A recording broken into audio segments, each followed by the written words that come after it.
Selamat pagi semuanya. Eh, di sini pertama-tama sebelum saya ke intinya, saya ingin introduce, yaitu perkenalan. Pertama-tama, perkenalkan, nama saya Muhammad Fauzan Firdaus dari Prodi Teknik Informatika dengan NIM 2024-03021, dan di sebelah saya Johannes Paruliansiaan dari Prodi Teknik Informatika dengan NIM 2024-03015. Nah, di sini kami akan menjelaskan komponen-komponen yang berada di CPU. Mulai dari motherboard, terus power supply, HDD, RAM, cooler, casing, dan lain sebagainya.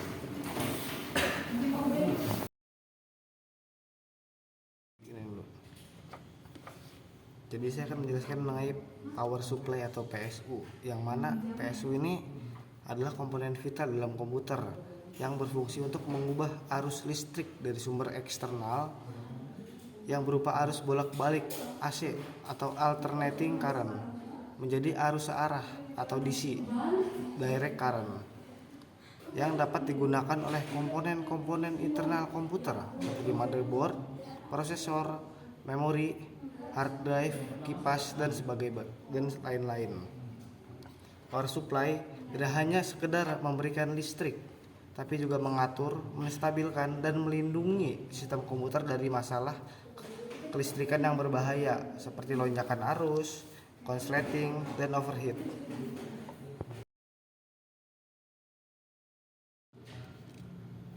Fungsi-fungsi dari power supply atau PSU. Yang pertama, mengubah aliran listrik dari AC ke DC. Kita tahu ya kalau komponen-komponen komputer ini membutuhkan aliran listrik DC atau direct current, bukan AC atau alternate current. Dan di Indonesia ini listrik rumah tangga itu cenderung menggunakan AC atau alternate current.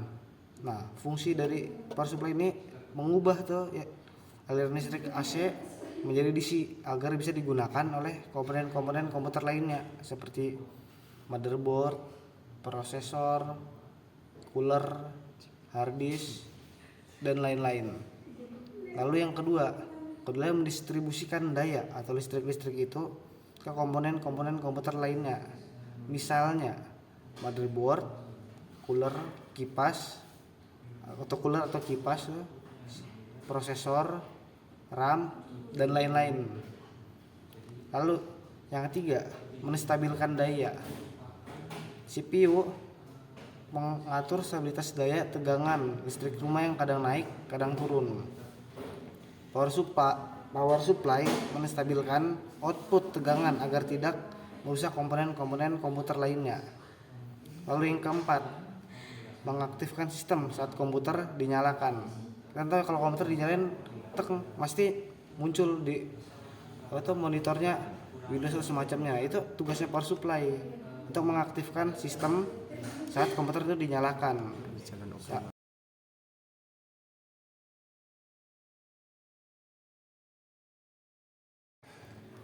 Jadi di sini saya akan membahas tentang motherboard.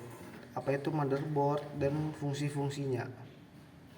Pertama, motherboard ini atau dalam bahasa Indonesia disebut juga papan induk adalah komponen penting atau komponen utama pada komputer yang berupa papan sirkuit cetak atau PCB yang menjadi tempat menghubungkan dan mengintegrasikan semua komponen-komponen pada komputer seperti misalnya prosesor, RAM, memori, dan lain sebagainya. Fungsi yang pertama yaitu sebagai pusat penghubung semua komponen komputer seperti yang saya bilang sebelumnya, yaitu motherboard menjadi tempat yang menghubungkan semua komponen-komponen yang ada pada komputer. Misalnya yang tadi saya sebutkan, ada prosesor, ada sini untuk RAM, storage, dan lain sebagainya. Lalu yang kedua, mengatur lalu lintas data antar komponen. Jadi tidak hanya untuk meletakkan saja komponen-komponen komputer tersebut, tapi motherboard juga berfungsi sebagai lalu lintas datanya dari komponen-komponen yang terhubung pada motherboard. Yang ketiga, mengalirkan daya ke komponen-komponen yang terhubung. Jadi motherboard ini mengalirkan daya dari power supply ke motherboard. Nah, lalu dari motherboard ini menghubungkan dayanya ke semua komponen yang terhubung dengan motherboard. Lalu yang keempat, menjalankan proses awal komputer saat dinyalakan. Motherboard memiliki firmware BIOS atau UEFI yang berfungsi untuk memboot sistem sebelum sistem operasi dinyalakan atau dioperasikan.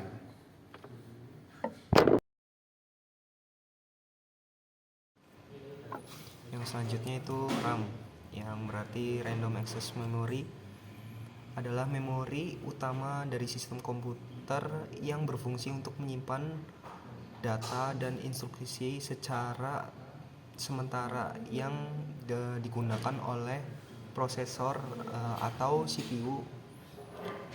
RAM ini bersifat volatile, artinya keseluruhan data yang ada di dalamnya akan hilang ketika komputer akan dimatikan.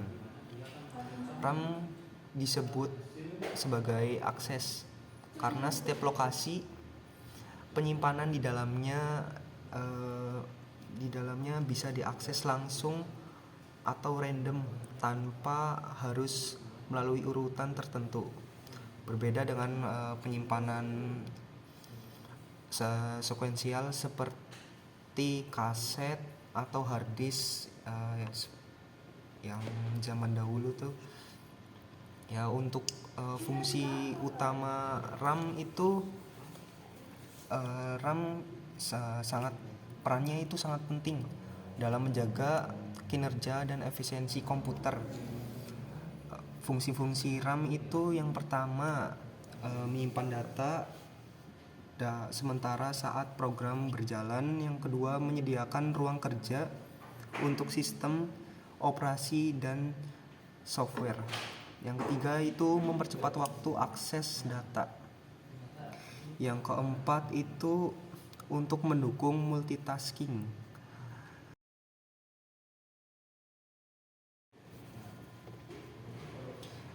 Pengertian HDD atau hard disk drive itu adalah media penyimpanan non volatile dalam komputer yang digunakan untuk menyimpan data secara permanen, baik disimpan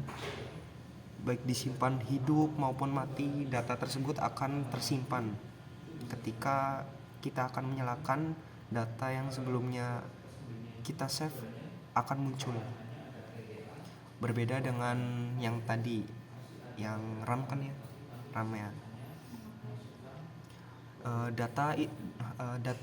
Data yang disimpan itu bisa berupa sistem operasi, aplikasi, dokumen, gambar, video, hingga file sistem lainnya.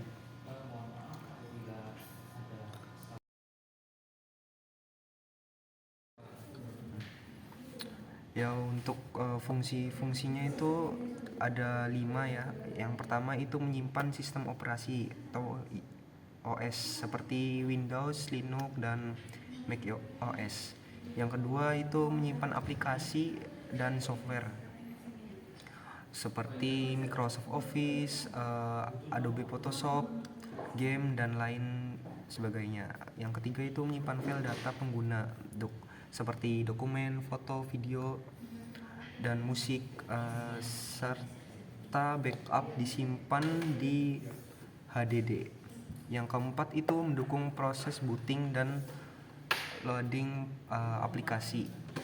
Semakin cepat kecepatan HDD, maka semakin cepat pula proses membuka file dan program. Yang kelima, media backup atau arsip. Karena harganya lebih murah dibanding SSD, HDD sering digunakan untuk backup data besar.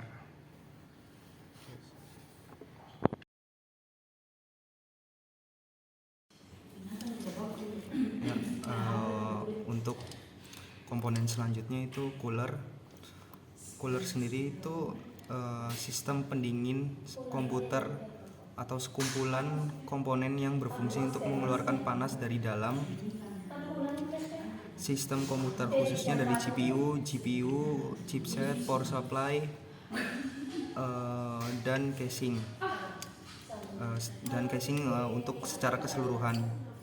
Tanpa sistem pendingin ini, suhu tinggi dapat menyebabkan yang pertama itu penurunan performa, yang kedua kerusakan perangkat keras, yang ketiga komponen tiba-tiba mati atau thermal shutdown, yang keempat itu umur komponen menjadi lebih pendek. Jadi jika tidak ada cooler ini, untuk komponen-komponen yang berada di CPU itu akan menjadi pendek karena suhunya itu tidak normal.